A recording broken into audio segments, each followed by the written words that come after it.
he says that the laws, what he calls the 5 laws, are the basic description of the structure of existence. So number 1 is you exist. There's nothing you can do to change that. You can change your form, but you cannot change the fact that you exist. The reason for that, very stupidly simply, is you can't become non-existent because by definition, non-existence doesn't exist. That's its definition, to not exist.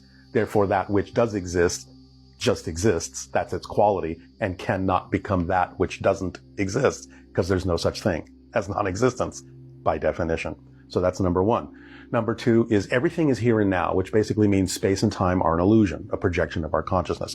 Everything actually exists all at once. It's all accessible right here. You just have to change your frequency in order to access it because that's how they're separated. They're separated by frequency. Just in the same way that TV programs are separated by frequency, even though they may all be running at the same time. Number 3 is the one is the all are the one, which means there is only one thing, and everything that seems different is made out of that one thing because there's nothing else to make anything from. Number 4 is what you put out is what you get back. Sometimes people on Earth translate this as the law of attraction.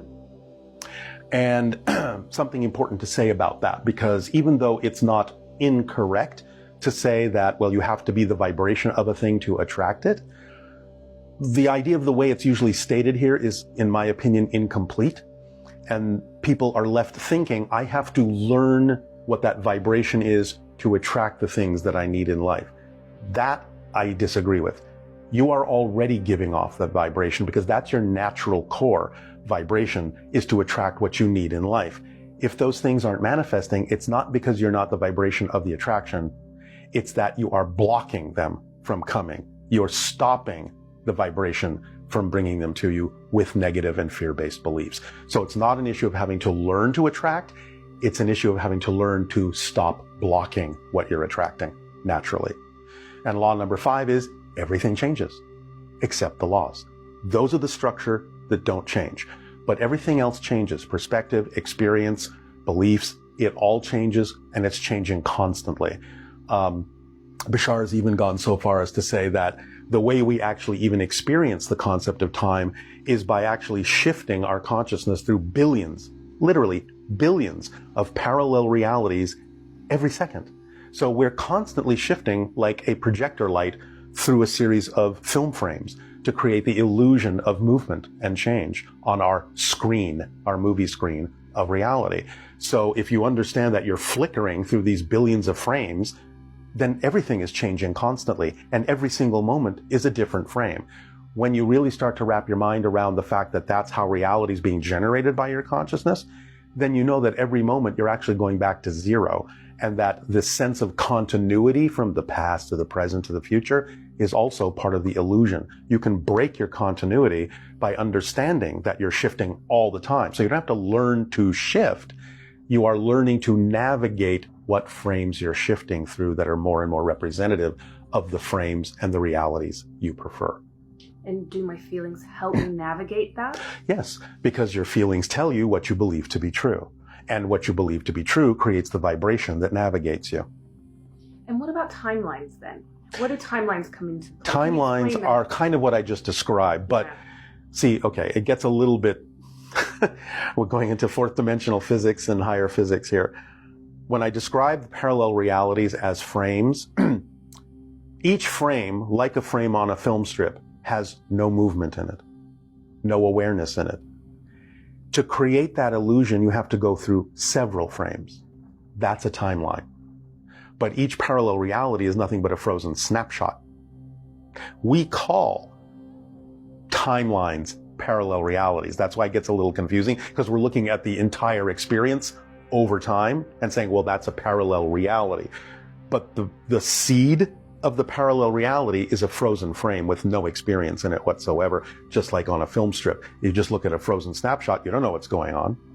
You have to see the next one and the next one and the next one to get a sense of story, to get a sense of movement, to get a sense of where that's going and where it came from.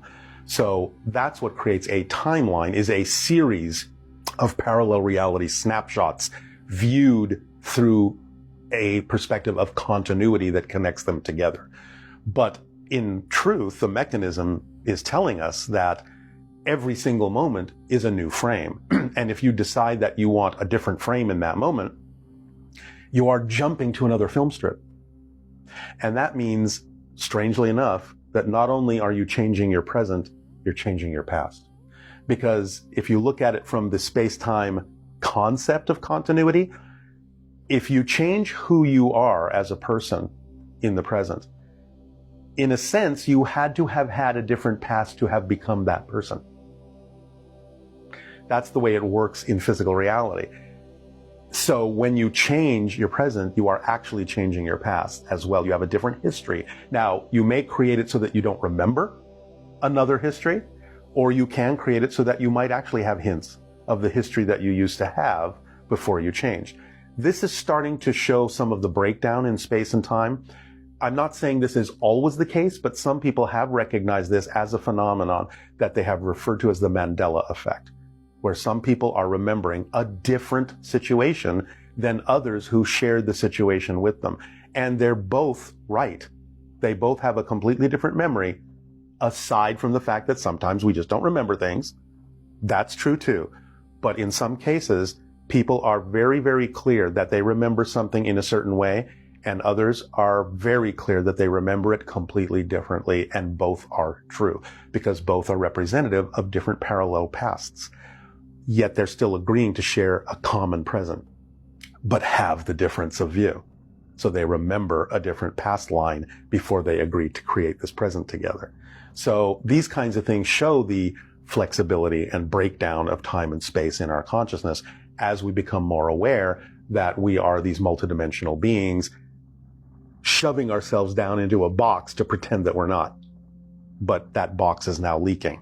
And so we're starting to get glimpses of the parallel realities we're using to create the timelines we experience, and how we can have more autonomous conscious control over which frames we actually experience.